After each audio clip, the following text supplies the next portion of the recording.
Hello everyone, नमस्कार सभी को। एक बार फिर से स्वागत है आप सभी का आपके अपने YouTube platform teachers spotlight by जारेफ अड्डा पे। तो DSSB 2024 एग्जाम की हम लोग बात कर रहे हैं और हम लोग ये मान के चल रहे हैं कि 45 दिन का समय, 45 डेज का जो समय है, टाइम है, हमारे पास जो है अब बचता है। जैसे जून जो है हमारा आधा से ज्यादा जो है जा चुका है और हम लोग ये मान के चल रहे हैं, जैसे कुछ जो पीजीटी हमारे एग्जाम से 3 पीजीटी एग्जाम के जो डेट है ऑलरेडी आउट हो चुके हैं, उनके तो एग्जाम जुलाई में है।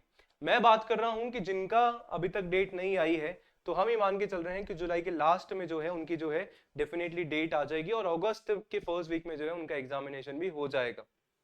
तो 45 दिन का समय जो है हम मान के चल रहे हैं कि 45 दिनों में ऐसी क्या रणनीति आप सभी की होनी चाहिए सो दैट DSSB का हमारा जर्नल पेपर प्लस आपके सब्जेक्ट स्पेसिफिक पेपर दोनों की जो तैयारी हम लोग कर पाए।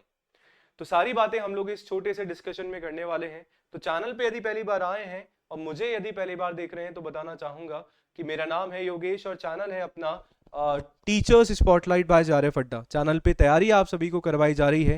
यदि कोई सी भी टीचिंग एग्जाम की आप तैयारी कर रहे हैं तो बिल्कुल सही प्लेटफॉर्म पे आप लोग आए हैं, क्योंकि प्लेटफॉर्म पे आप सभी को जर्नल पेपर आपका और आपका जो सब्जेक्ट का जो पेपर है, एग्जाम है, उसकी दोनों की तैयारी करवाई जाती है।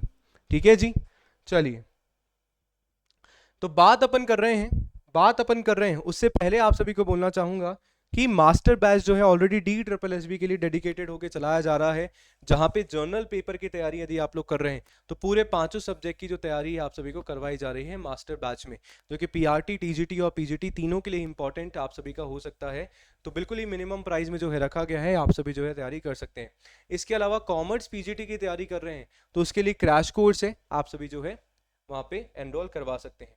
चलो, तो हम बात कर रहे हैं 45 दिन का समय। थोड़ा सा डिटेल में बच्चा समझते हैं और सुनना और सुनने की जो है, समझने की कोशिश जो है आप सभी को जरूर से करनी है। आप लोग देखेंगे और चीज़ों को समझने की कोशिश करना। देखो, दो तरीके के हमारे पास लर्नर है इस टाइम पे।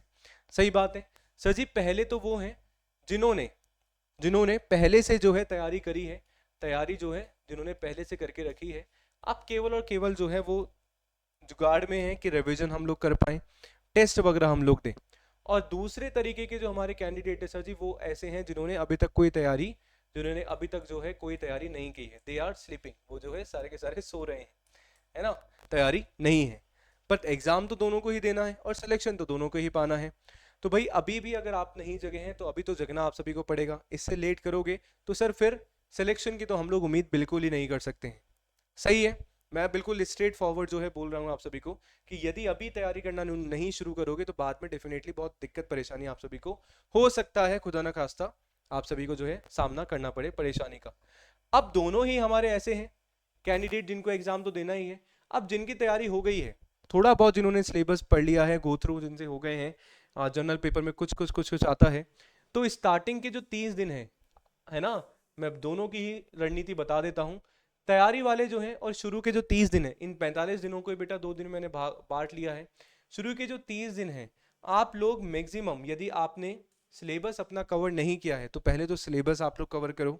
और इन 30 दिनों में ही आप सभी को टारगेट करना है, आप सभी को लगाना है कि मैं मेरा सिलेबस के साथ साथ जो मैं पिछला मैंने पढ़ लिया है उसको मैं रिवीजन भी, उसका दोहरान भी जो है करता रहूं। हफ्ते में 7 दिन है, मैंने रख ली कि 4 दिन मुझे नया पढ़ना है, 3 दिन मुझे पुराने वाले का ही रिवीजन करना है, क्योंकि जो पुराना वाला मैं पढ़ रहा हूँ उसको भूलू ना, वरना आप उसने उसका रिवाइज नहीं किया, दोहरान नहीं किया, जो पढ़ रहे हो वो उस पूरा का पूरा भूल जाओगे, नया पढ़ते जाओगे, पुराना भूलते जाएंगे। सर आखिरी के 15 दिन में हमें क्या करना है सर जी? आखिरी के 15 दिन में जो भी आपको ऐसे टॉपिक्स है ना, सबसे पहले तो आप सभी को टेस्ट लगाने हैं, मॉक टेस्ट आप सभी को लगाना है। ठीक है, अब उन मॉक टेस्ट में से हमें कुछ टॉपिक्स ऐसे निकालने हैं जो आपको नहीं आ रहे हैं, है ना, कुछ टॉपिक्स में यदि आपको प्रॉब्लम है तो आखिरी के 15 दिन में उन जो आपके जो कोर टॉपिक्स हैं उनको एक बार जो है आप सभी को उन टॉपिक्स का जो है रिवाइज कर लेना है, रिवीजन आप सभी को कर लेना है, सो दैट जो टॉपिक्स आपको नहीं आ रहे हैं वो भी जो है आप सभी जो है थोड़ा सा रिवीजन करके उसको समझ पाए। यस, बट आपको स्टार्ट आखिरी के 15 दिन में ऐसे कुछ टॉपिक्स हैं जो बिल्कुल भी नहीं आ रहे हैं और आपको लगता है कि यार इनको मैं कर रहा हूं तो टाइम वेस्ट मेरा हो रहा है, तो आई वुड डेफिनेटली सजेस्ट, बिल्कुल मैं आप सभी को सलाह दूंगा उन टॉपिक्स को छोड़ देना है। एग्जाम में सब कुछ पर करके जाना कोई ज़रूरी नहीं होता है। यदि आप लोग 70% या 80% सिलेबस भी करके जा रहे हो, बहुत पक्का करके जा रहे हो, तो इन 70-80% को पक्का करके आप अपने सिलेक्शन के चांसेस को बढ़ा सकते हो, ना कि बाकी का 20% हमारा हो रहा है तो ये लास्ट मोमेंट की बात है। बट सिलेबस तो यदि कर रहे हो तो कंप्लीट तो करना ही है। ये लास्ट मोमेंट की बात जो है मैं यहाँ पे आपको बता रहा हूँ। ये तो हो गई तैयारी। दूसरा है जिनकी तैयारी बिल्कुल नहीं है, जो बिल्कुल बिगिनर है, उनकी तैयारी हमें कैसे करवानी है सर, कैसे करवानी है? सबसे पहले PYQ जो भी आपकी DSSB की सबसे पहले वेबसाइट पे आप सभी को जाना है ना। प्रीवियस ईयर क्वेश्चन जो है आप सभी को उठाने हैं बेटा, सॉल्व करना स्टार्ट कर दो। सर हमें तो मैथ्स रीजनिंग आती ही नहीं है ना, हमें मैथ्स रीजनिंग आती नहीं, कैसे सॉल्व करेंगे? तो उसके लिए जो क्लासेज हैं यूट्यूब पे ऑलरेडी जो है क्लासेज आप सभी की चलाई जा रही हैं, मैथ्स, रीजनिंग, इंग्लिश और हिंदी, है ना। आप लोग देख सकते हो कहीं से भी, यहाँ पे तो चल ही रही हैं, ऑफ कोर्स यहाँ पे भी देख सकते हैं। साथ में ऑलरेडी जो है पेड बैच में लेके आ चुका हूँ, आप लोग जो है एनरोल करवा सकते हैं, क्योंकि क्रैश कोर्स की तरह ही है, मैक्सिमम चीज़ें कम समय में जो है आप सभी को जो है करवाई जाएंगी और करवाई जो है जा रही है। तो ये छोटी सी चीज़ है जो आप सभी को बच्चा समझनी है, और मैं तो देखो यही बोलूंगा कि अभी नहीं तो कभी नहीं।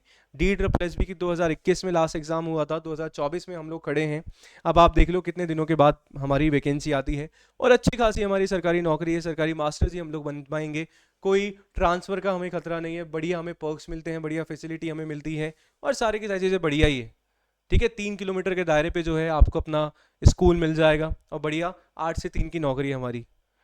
तो अब थोड़ा सा देखो, सब लोग ऐसा बोलते हैं कि कुछ पाने के लिए कुछ खोना पड़ता है ना। आप सभी ने सबसे सुना होगा कि कुछ पाने के लिए जो है हमें कुछ खोना पड़ता है, पर मेरा थोड़ा सा डिफरेंट अप्रोच रहती है। मुझे ऐसा लगता है कि कुछ पाने के लिए हमें जो है कुछ करना होता है। तो ये बात हमेशा ध्यान में रखनी है, कुछ पाना है तो भैया कुछ करना पड़ेगा। खोगे इससे अच्छा है कुछ कर लो, सो दैट जो आप चाहते हो वो आप सभी को मिल जाए। तो इसी एक बढ़िया सी चीज़ के साथ सेशन को वाइंड अप करना चाहूँगा।